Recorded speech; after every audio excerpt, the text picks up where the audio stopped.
Linda, your question. Okay. I have a student that I've had now for a few years, and she is in grade 7.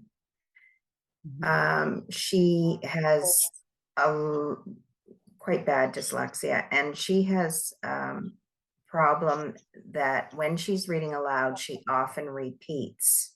She catches her mistake and then repeats reading it, goes back, which can lead to her going back more than once and fumbling around.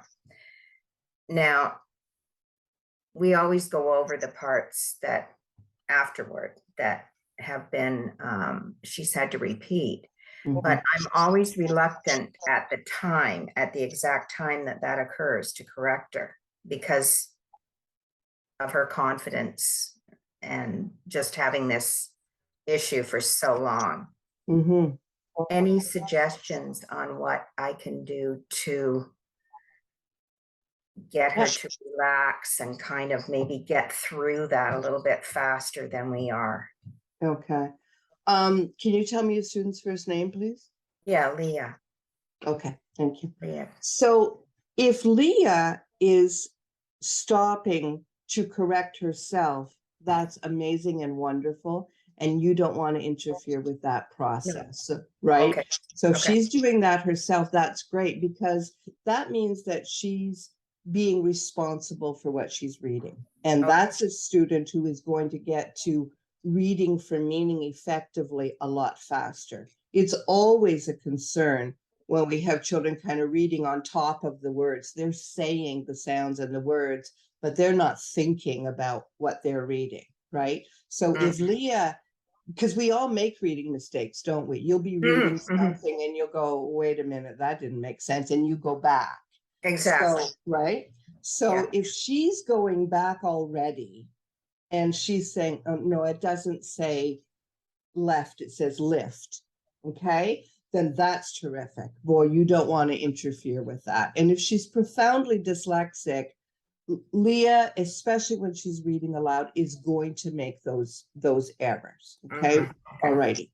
Now, if she makes them and doesn't notice them, what I do with my students, and you're right, it depends very much on what their confidence level is, right? And how they feel about being corrected. Some children feel that being corrected is punitive, it's mean, you know, that they're bad or whatever it is. And other kids just, they don't mind, you know. So you have to figure out who your kid is. But what I would do, let's say your sentence is, I waited for the train until 2:00, and she reads, I wait for the train until 2:00. I would say when she's done, yes, wait till she's done and say, you know what, that was almost perfect. Right. Now you can say, have a look at your second word, or you can, you know, circle it.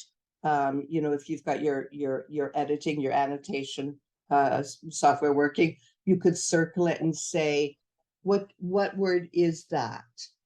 And she could say waited, and you said, right, it's waited. And then you can say, okay, cool, reread the whole sentence, please. Okay. If they've made a mistake with one or two little words, then you can say, you know what, almost perfect, but two little words got changed. Can you see what they are? And some kids will just reread the sentence and they will then read it correctly because they're paying more attention. And because often they don't know that they've misread. They meant to read correctly, right?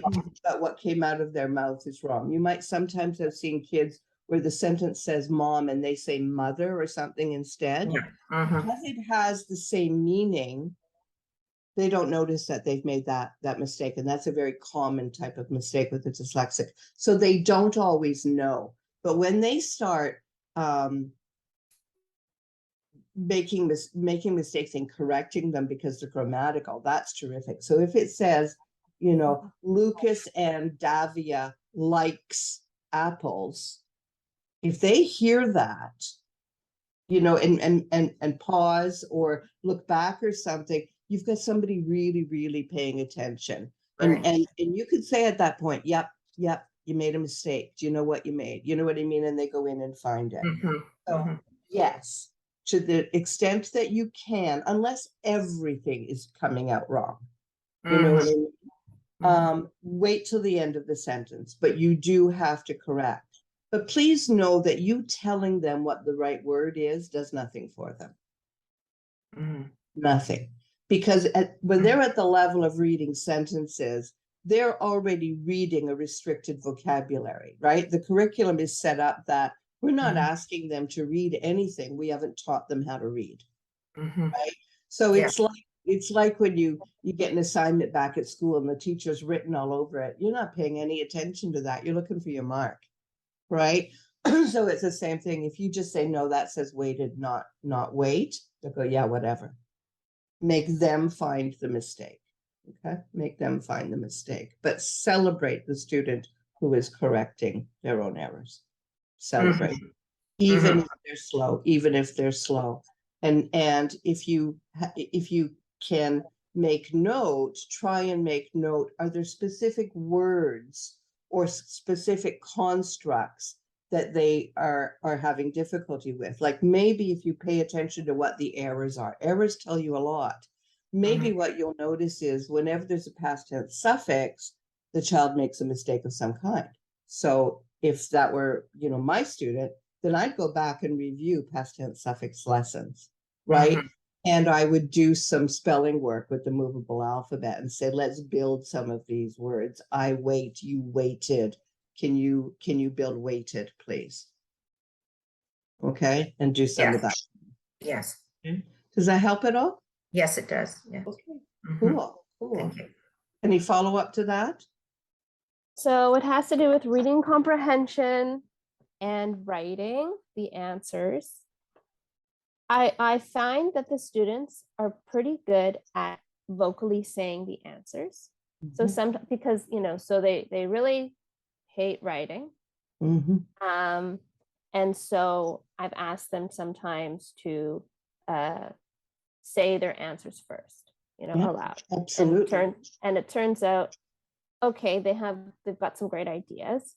And then when it comes to writing it down, there's a lot of barriers there. Yeah. A lot of I can tell it's just like, I can't do this.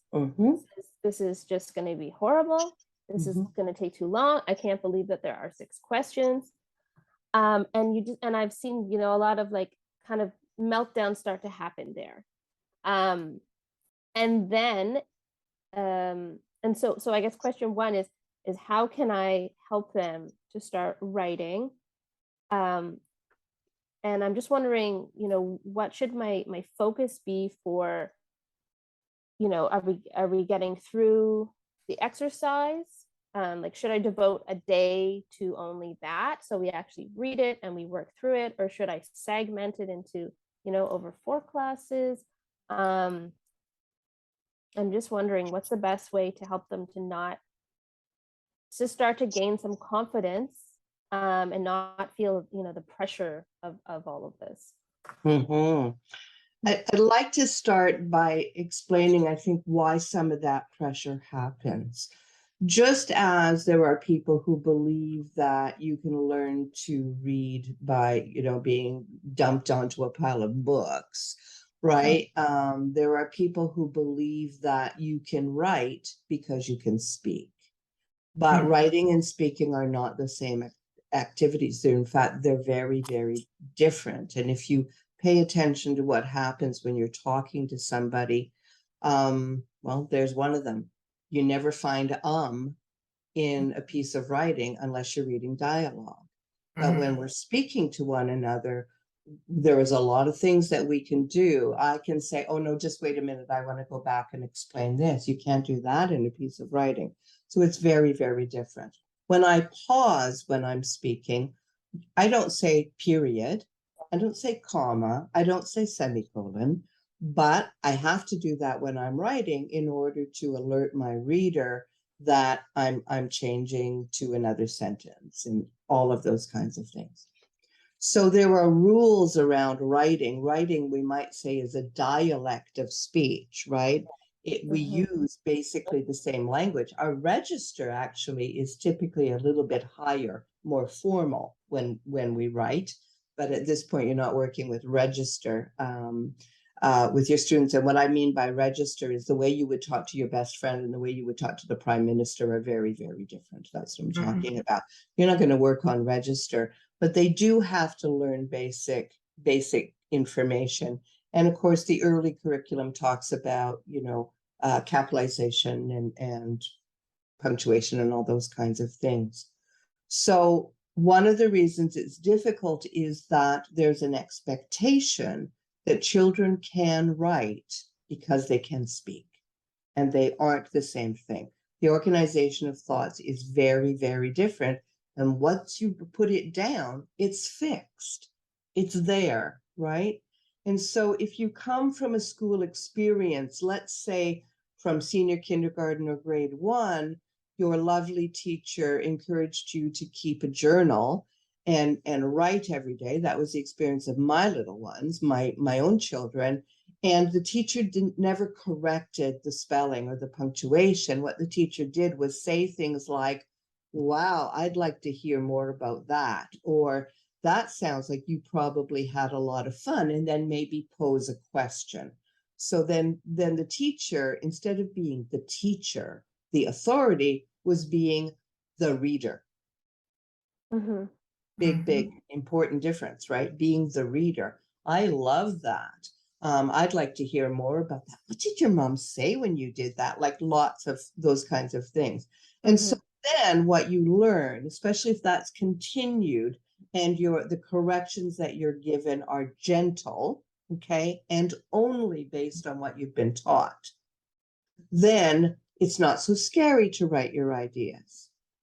But when you're getting stuff back from the time that you're really young and it's written all over, or the teacher underlines words, this isn't spelled properly, blah, blah, blah, blah, blah, how are you ever going to be free with your ideas and become a writer? So assume that you probably have a lot of students who've had a bad early writing experience. Maybe they've got parents that stand over them and you didn't write that correctly, whatever, and it's become fraught, okay? You're absolutely right, Julia. The first thing to do is to talk to them. And as a matter of fact, if you're getting them to do any writing assignment at all, whether you want them to write a paragraph about the last birthday party, don't just say start writing.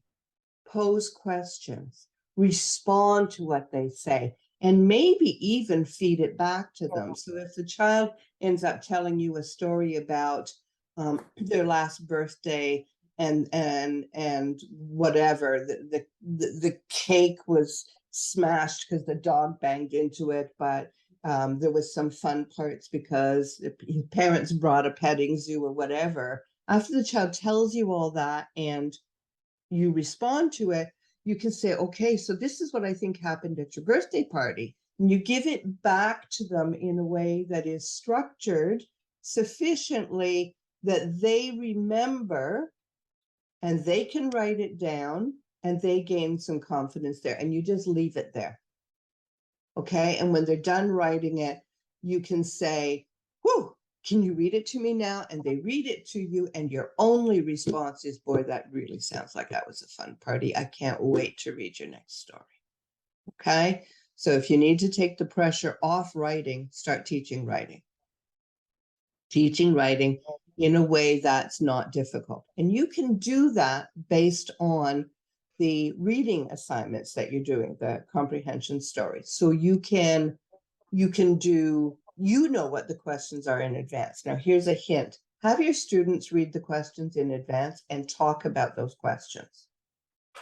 Okay? So if the question is, why does the giraffe have a long neck?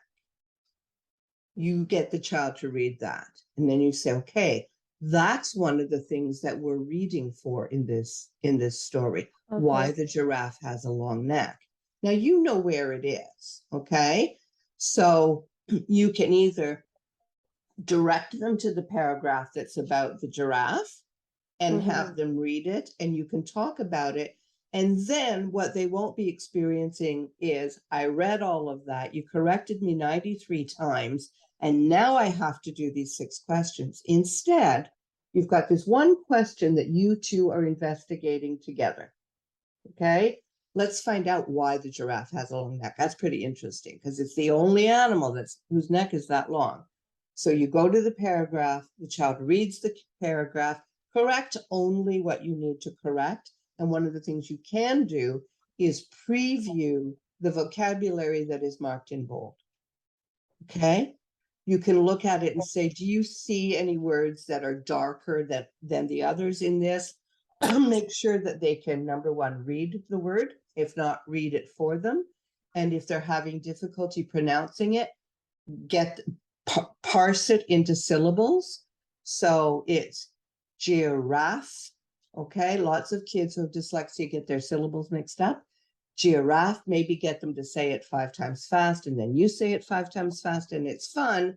But the reason you get them to say it 5 times fast is that you help their articulatory organs get used to putting the syllables together in that way. So they're less likely to make that mistake. And then when they go back, they're more likely to read giraffe correctly. So you preview the bolded vocabulary and you say, this is where we're going to find out about the giraffe. Okay, let's read it. So the child reads it. And you say, can you find where it says about the giraffe's neck? And if they can't find it, you can say, well, I think it's in the 3rd sentence. And there's lots of teaching opportunity here. Maybe your student doesn't go to the 3rd sentence. Maybe your student goes to the 3rd line. And then you realize that the child doesn't know the difference between a line of text and a sentence. And then you do, either you do it at the moment or you make yourself a note that you have to teach that. And the easiest way to teach that is, what's the first word of the first sentence? What's the last word of the first sentence? How do you know? There's a period, okay? And so then once you've done your giraffe reading, you say, okay, do you remember what the question was? If they don't, take them down and say, this is it. Can you read it again? And all you're doing is making them practice reading. And then you say, okay, so why does the giraffe have a long neck? And they tell you. And if they don't tell you all of the information, you can say, can you go to the sentence just above it? I think there's some more information, because they also don't know how to read for meaning. It is another error in teaching that we think just because they can say the words out loud, they know how to deconstruct a text.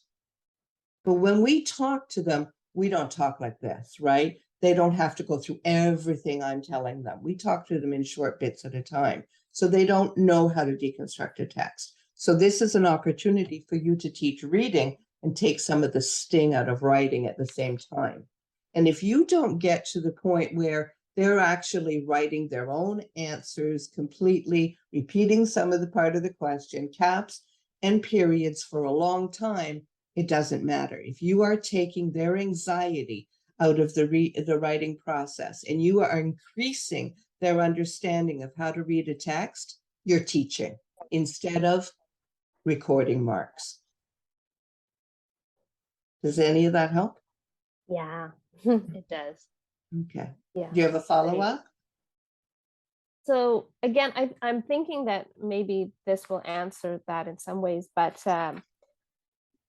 sometimes I find students start to argue about the text, right? So they'll say, you know, oh, this is a stupid text because, so for example, reading this thing about the hospital, and the question, you know, was saying, you know, look for clues in the text about how someone might walk past a big building with a lot of windows and know it's a hospital. Mm-hmm. And, you know, so of course you're supposed to go back to the text and find information where it said doctors work at the hospital. So you might say someone might see some doctors. Mm-hmm. So, you know, they're getting frustrated and they're like, well, lots of buildings have windows. Yeah. And, you know, maybe you might see some doctors. No, you won't see any doctors. You have to go in there to see the doctors. You won't see them outside. And I'm not sure. I'm feeling like probably the arguing is more about, I'm already frustrated. I've already got to a point now where I just want to shut this down. But I am wondering, I have had other students, you know, say, well, they're doing really well. They get to a word they don't know, scrawny. And I say, well, I don't know this word. What is this word? Oh, sound it out, sound it out. Scrawny. What does scrawny mean? Oh, well, scrawny means, maybe too thin or very thin. Well, no one uses that word, you know? And then they just want to argue about, what a dumb word to be there and derail. So I guess I'm just, I want to try to not lose the lesson on these like little exchanges. I don't know if you have any thoughts on that. Yeah, I guess I have a few thoughts on that. Number one, there will be no exchange if you don't participate. I do a lot of, okay. I do that. And you can also derail them, and you can agree because some of these words aren't used anymore, or they might not be used in their house. And it might sound funny. You could say, I know that is a really funny sounding word. Do you want to go online and see if we can find some pictures of scrawny people? Are they going to say no? They're not going to say no. It's a chance to take a break from reading. You go and you look at some scrawny people. You could find 3 different people. If you can find them as cartoon characters, really all the better, right? And then say, okay, so is there anybody here who's not scrawny? Yeah, that guy with the hat. And the thing is that now they're not thinking about the fight, okay? Right. And it's a much shorter period of time for you to go and find an image and talk about the image. And it's also more emotionally uplifting and satisfying and a happy experience. But in contrast to YouTube at loggerheads, because very often it isn't about the word, it's about the child derailing you so that he or she doesn't have to read or do whatever the task is, right? So go online. I go online all the time. Child doesn't know a word, child thinks something is weird, go online, find a picture, talk about it. It can even become a nice vocabulary lesson, whatever, okay? And if they had been confused by the AW, you could very quickly do a mini lesson and say, you know what? You know some other words that have this in it, and you can show them a paw, write the word paw. What kind of animals have a paw? You could write claw. Where would we find a claw, right? And then you just go back to your story. Okay. Now, in terms of they can't, so what you're describing in terms of, they're saying there's lots of buildings with windows and things like that. It's about their difficulty getting into the text. And so one of the reasons teaching comprehension is so important as early as we can do it is because little people don't work from the text. They work from their own experience in life. And so if the text is very kind of fantastic and says the clouds are yellow, you're going to have an argument with many children who are going to tell you clouds aren't yellow. This is stupid, right? Yeah. And we have to teach them there's their perception of the world, but then there's their story. One of the ways you could do that is say, you know what, sometimes stories are really funny and they have things that we don't see in real life. Let's make a story where everything is different from what we see in real life. And so you can have pink clouds and green monkeys and whatever it is, and they understand that. And then once the story is done, you can say, let's read our story. They might not be able to read all of it because in creating a story, you've likely used language they can't read yet. So you can read what you can read, they can read what they can read, or you can just read the whole thing. Okay, I want to read our story out loud, okay? And they'll listen. And so then when you describe the green monkeys, you can say, have you ever seen a green monkey? No, but there's one in this story. Look at, we can have something in a story that's not in real life, right? We can make stuff up. And then once you're done with that, and maybe it's your next lesson, maybe it's your next meeting, okay? When you go back and you say, now remember, this is a made up story. This isn't real life. So we might see things that we don't know about or we've never seen or whatever it is.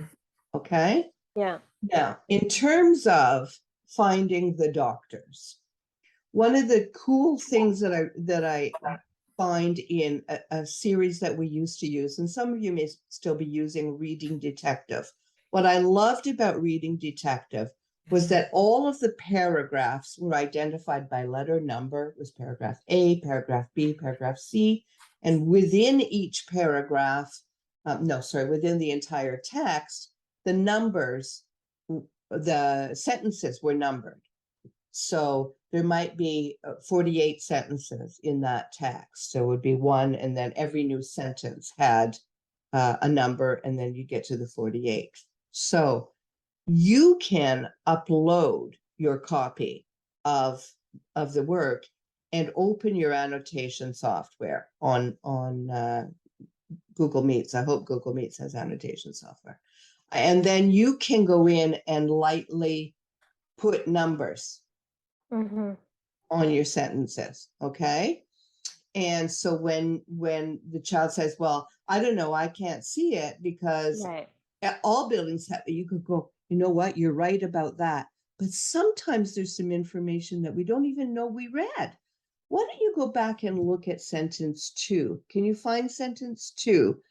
And say, I can't find it. And you can say, okay, well, it's the third line down, and it starts with the word since whatever. Okay, can you read that sentence? And then it says whatever, since they really love the sidewalk, the sunlight, the doctors always walked in front of the windows. Okay, and then you go, who's walking in front of those windows? The doctor. Oh, what buildings do we find doctors in? Hospitals. You got it. You figured that out. And then you're teaching them how to understand a text. Okay. Yeah. Does that help? It does help. It does help, because this is so different from teaching, fluency, right? And decoding. So I feel like I have, pretty good handle on that, but reading comprehension is a whole nother. It is a whole other thing. Bag. It is a whole other thing. And the problem is, of course, if we're only getting them to read and then getting them to answer questions, we're doing summative work, not formative work. So we're doing summary, like getting a conclusion, as opposed to formative, forming them, right? Forming their understanding. Okay. And you can cherry pick your comprehension activities in any of those books. There is no reason in the world to go in order unless your focus at that time happens to be, let's say, they have difficulty with setting, okay, with understanding the setting. Then you find all the ones, and they're usually organized that way. You find the ones about setting, but please remember that whenever you're doing comprehension, you have to teach. How do I understand this text? How do I understand the things that are setting? How do I understand character development? We understand characters by what they see, what they do, what they say, what others think of them. You teach that in advance, and then you go into your text and look for it. When I get some time, on my pile of things to do is to teach how to teach comprehension. But that should get you started. Yeah, no, that was really, really helpful. I feel like there's so many things, and you're like, I was doing it wrong. It's very easy. Just like if you're in a classroom, it's very easy to get stuck on teaching the curriculum.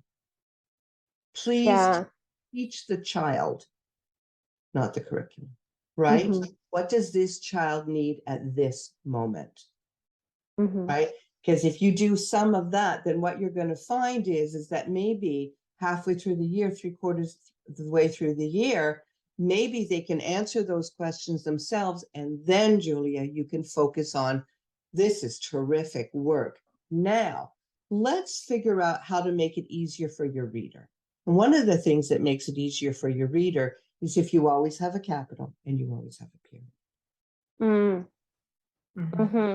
Okay? Yeah. But in any writing, you know, the capitals and periods, as much as they're important for sense for the reader, you know, they're the candles and the sparkles. You have to build the cake first, right? And the cake is the meat of it. So if they're not ready for candles and sparkles and fancy ice cream, get back into the cake. Okay. Anybody have a question about comprehension or writing while we're on that topic? Okay. Other questions? I find the spelling, again, particularly with older kids that I've had for a while, that Mhm. have a lot of dyslexia problem Mhm. reading, spelling is really hard. Yep. So I break it down as much as possible to the words of the theme in the spelling section that we're doing, instead of giving them phrases and all, you know, Absolutely. a suggested spelling lesson. Mhm. I find Good. that helps. I find that helps. With these pseudo exercises that have come out, that are the Pseudo words, the decoding sheets. yes. Mhm. Now, I understand there's some new spelling stuff coming along.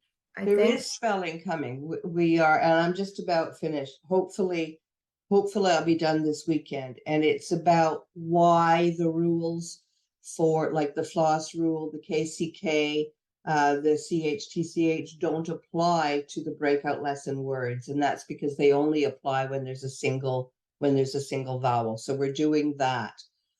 So you will have that for spelling. But one of the things that I'd like to talk to you about is spelling. And if you, in case I miss anything here that I said in a previous meeting, the second meeting, so I think that was like Wednesday night or Thursday night, we talked a lot about spelling. So Julia and I, and a whole bunch of it is Julia, are revamping, editing, revising the curriculum.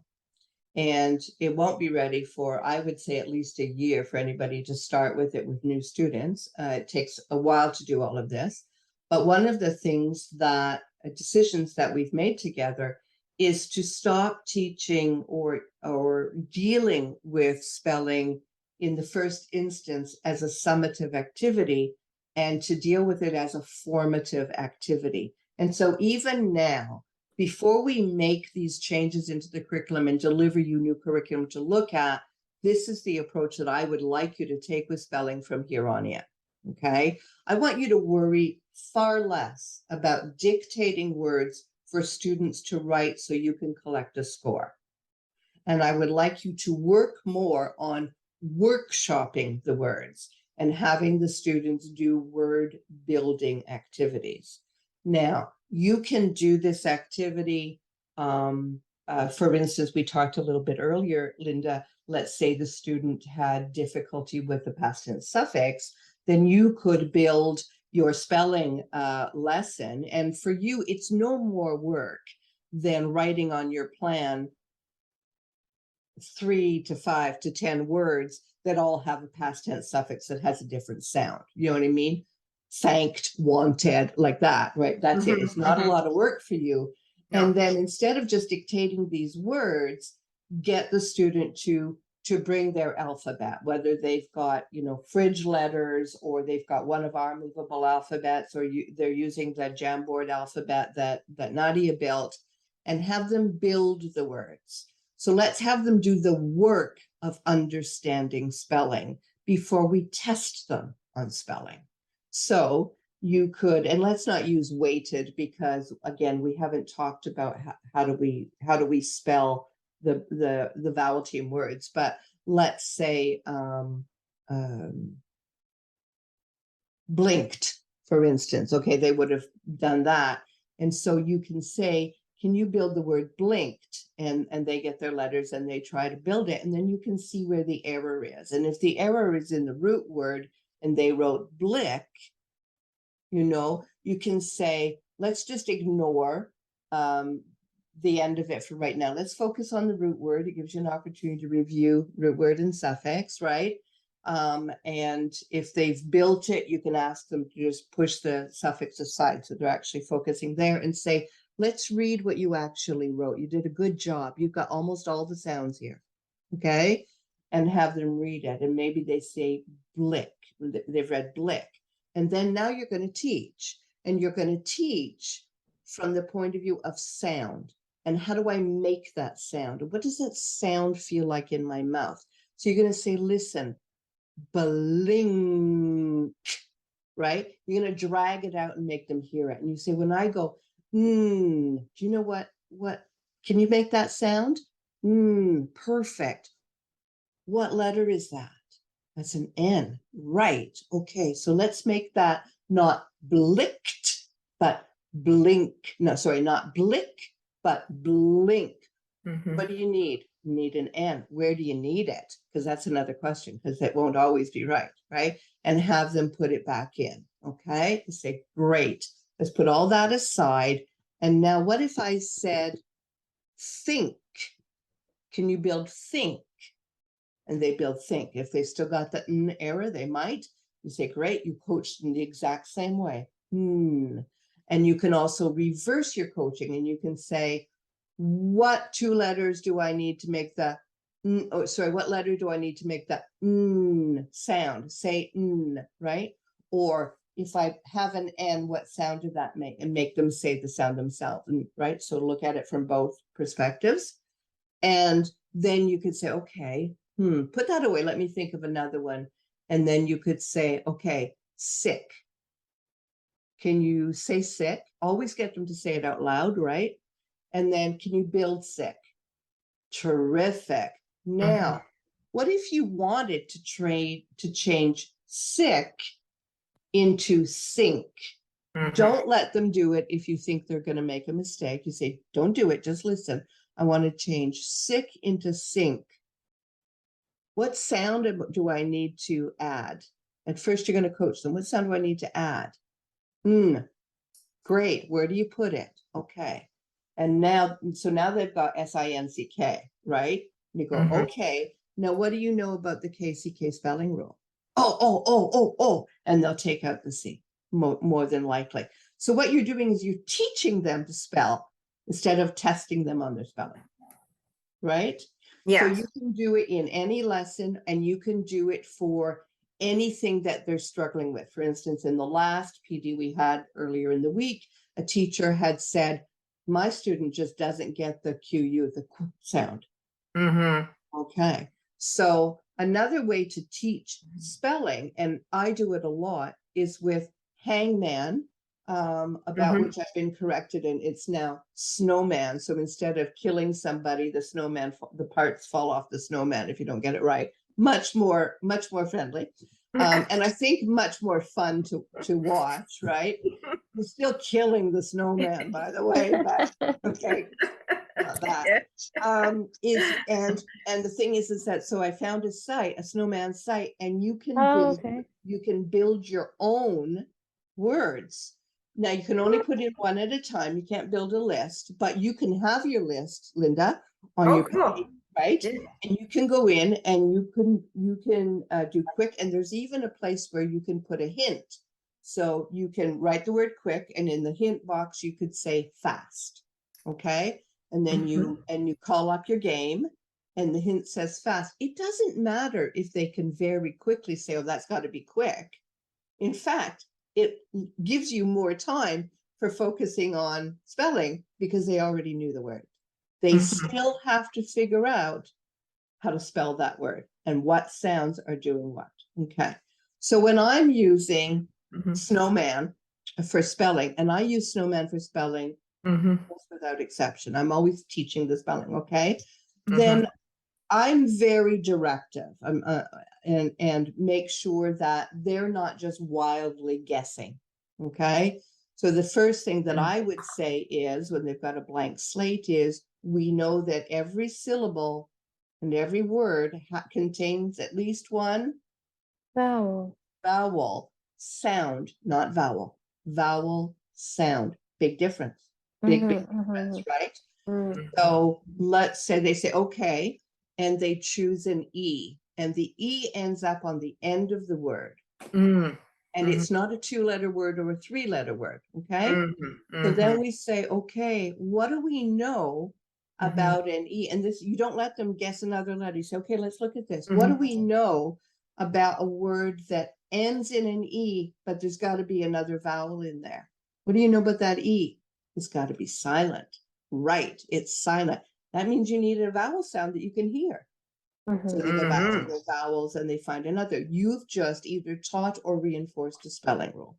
Now, if you are telling them choose a vowel, and they say T and S, then you have to ask yourself, does my student understand the difference between vowel sounds and consonant sounds? And I'm subbing for 2 students and neither one of them knew that. Neither one of them knew that. Okay? You can't spell if you can't bring together the rules. So No, where I started was with Lego. I said, go get 4 Lego and 4 blue Lego. I don't know what I just said. 4 red Lego and 4 blue. Did I say that? Okay. Put the red on one side and put the blue on the other. And I said, the red are the vowel sounds and the blue are the consonant sounds. Now you probably have to go in there and say, these letters that we've learned so far, a and I, are vowel sounds. The other ones are consonant sounds, and you might have to do a mini lesson on that. You might have to put letters up and do a letter sort. Are they consonants? Are they vowels? Okay. Again, very often, all of your intentions have to stop in a meeting for what is the teachable moment. Stop teaching curriculum, teach a student. What is it they need at that moment? And at that moment, if you're doing spelling and your child doesn't know the difference between a vowel and a consonant and a vowel name and a vowel sound, that's what your lesson is at the moment. Okay? So you do all of that. They've chosen their E. You've talked about the fact that it's at the end of a word, so it must be silent. So you need another what? What do you still need in here? Get them to answer themselves if they can. They need a vowel sound. Okay, choose another vowel. Okay. So then you can say, what sound could that make? And if they say A, you have to say, right, it could say A. But what other sound could it make? They're not wrong if they say it makes A. They're right. No. Right? So for instance, if my student chooses an E and there's 2 E's together in the middle of the word, I would circle it and I'd say, okay, well, what sound have we got here? E, absolutely. And we're looking for a color. What colors do you know that have the sound E in them? Green. Again, don't worry that they guess it right away. They still have to construct the word on the Hangman. Okay? So you can use that in any way. If your second letter at the beginning of a word is an H, my question is, what consonants, because you know it's going to be a consonant, okay? What consonants can go before an H to make a sound? A T. Okay, you're right. If you put a T before that H, what sound have you got? Perfect. What other consonants? An S. Okay. If you put an S before that H, what have you got? Sh. What about any others? A C. Then what sound have you got? Likely it's ch at the beginning of a word, right? So you do that, and all you're doing, all the while you're doing it, instead of just letting them mindlessly name letters to use up time, give them the game. They still think it's a game, right? And they don't think that they're reading. They don't really think they're spelling. They think they're playing a game, but you're directing it to review spelling rules, to review areas of difficulty, and to review the relationship between graphemes, the letters themselves, and phonemes, the sounds represented by the letters. Okay. Now, Nadia and I are planning for November, we are going to do a spelling workshop. So I'm not going to go farther than that right now. But I do want to say right now, focus on building and understanding and not collecting scores. If a week later you think that child has got it, then do your test and collect your score. And if they are 3 lessons ahead in reading, then that's where they are in reading. and you're Mhm. still 3 lessons behind in spelling. Don't ever let the reading get held back by the spelling. Okay. Mhm. Okay, next time, next PD we'll do spelling. And Nadia and I will demonstrate. And we have started thinking then, and I think what we'll do is probably send an email out to all of you asking, does your student have letters? You know what I mean? It's far easier if they've got red and blue, Mhm. red vowels and blue, and blue consonants. Yeah, so we could send a package of letters, you know what I mean, to the parent. We've got tons of them. We don't have to send it in the expensive case. We could just send them the letters. They can line them up on a cookie sheet because they're magnetic and work like that. Okay. Mhm. Now the Lego, where does the Lego come in? The Lego comes in when I want to think about the words, but I want to make sure that they're dealing at the level of sound before I worry that they know what letter to use. Okay. So I might, for instance, say to you, Linda, you've got your Legos on one side, you've got your red on one side, your blue on another side, and the students I'm working with all tend to bring stuffies, and this is my favorite stuffy. They bring stuff, and a stuffy works really well. Number one, they stop playing with it instead of working if you use the stuffy to indicate the place where they have to start writing, right? So Okay. the stuffy is the Mhm. starting point. And so the first sound has to go closest to the stuffy. So the stuffy has to go on the child's left, okay? So you take something distracting and you fit it to your purpose. And then you say, okay, so I want you to think about the word at. And by the way, folks, if your child is having difficulty segmenting words into phonemes, this is the same activity to do, okay? I want you to think about the word at. Remember that you're going to use red for your vowel sounds and blue for your consonant sounds. Can you build the word at? And they'll get a red and they'll get a blue. Sometimes they put them in the right order, and you have to say, you have to put them down in order, and the first sound you say, at, goes closest to your stuffy. Okay, so they build at. You put that away. It can then be bat, it can be catch, it can be whatever. And what you notice is all they're working with is the level of the sound at that point. Okay, now I have students who, of their own volition, work with digraphs by constructing them. So if for instance, I have a student that if I say, okay, that, he'll put blue, red, blue, but then on his first blue, he'll get another blue and hook them together. And that indicates for him that it's taking 2 letters to represent that sound. That kid is so ready to spell, right? And when they do that, I go, what's that for? Well, because it's 2. And I say, which 2 is it? TH. You're brilliant. Let's do the next word, right? And so once they do that, then it's very easy to move them to the movable alphabet. So that activity with the Lego will work for segmenting. You know, you've got the word catch, and they have to give you the sounds. Catch. Some kids can't work at that level of abstraction, but if you give them Lego to work with and make it a little bit more concrete, they're far more successful. And so I managed to move kids who were not able to segment with much ease into kids who not only can segment, but really enjoy that. They make sure that they have their Lego when they come to the lesson now. Okay. All righty. So that's all I'll say. And we'll demonstrate it in November. Okay. We learn far more about our students when we're teaching than when we're testing. Right. Okay. All right, folks. Thanks for coming out. Choose a day that you don't work and where you would write the student's name, write Diane PD, and then over in the notes section, write the actual date you attended. So for you, it would be October 15th. Okay.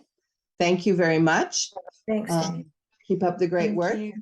Talk to you soon. Thanks. Bye. You have a great weekend. Bye.